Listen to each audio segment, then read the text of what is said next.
இன்னைக்கு இதுதான் என்னோட கடைசி பேச்சுலர் பிறந்த நாள் நான் சொல்வேன்னு நினைக்கிறேன் உறுதியா.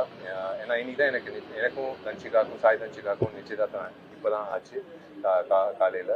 உங்கள் ஆசீர்வாதத்தோட எல்லாரோட ஆசீர்வாதத்தோட I am engage to Sai Dhanshika.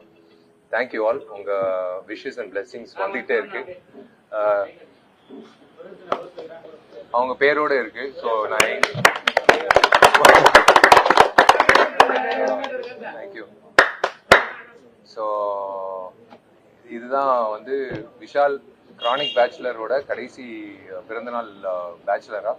So பின்னாடி நீங்கள் பார்த்துட்டு இருக்கிற கட்டடம் 9 வருஷம் காத்துக்கிட்டு இருந்தோம். இன்னும் 2 மாத காலகட்டத்தில் கண்டிப்பாக கோலாகலமாக இந்த கட்டடம் திறப்பு விழா நடக்கும். நான் சொன்ன மாதிரி, நான் ப்ராமிஸ் பண்ண மாதிரி தன்ஷிகாவுக்கு வந்து நான் ஒரு வேண்டுகோள் வச்சேன். அவங்க வந்து அது மனப்பூர்வமாக ஏற்றுக்கிட்டு அவங்க வந்து வெயிட் பண்ணுறேன்னு சொல்லியிருக்காங்க.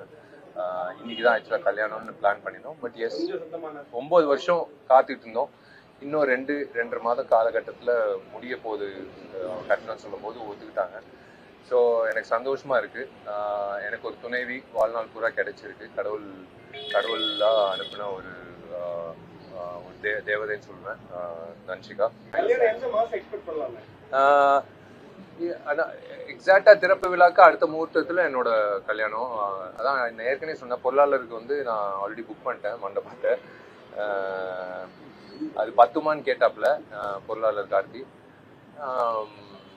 என்ன இருந்தாலும் வந்து நான் கட்டடத்தில் தான் வந்து என் கல்யாணம் நடக்கும்னு நான் சொன்னேன்ல. அதுதான் வந்து நான் பிடிவாதம்னு சொல்ல மாட்டேன். அது என்னமோ தெரில, எனக்குள்ள ஒரு சொல் மனசுக்குள்ள மண்டக்குள்ள ஓடிக்கிட்டே இருக்கும்.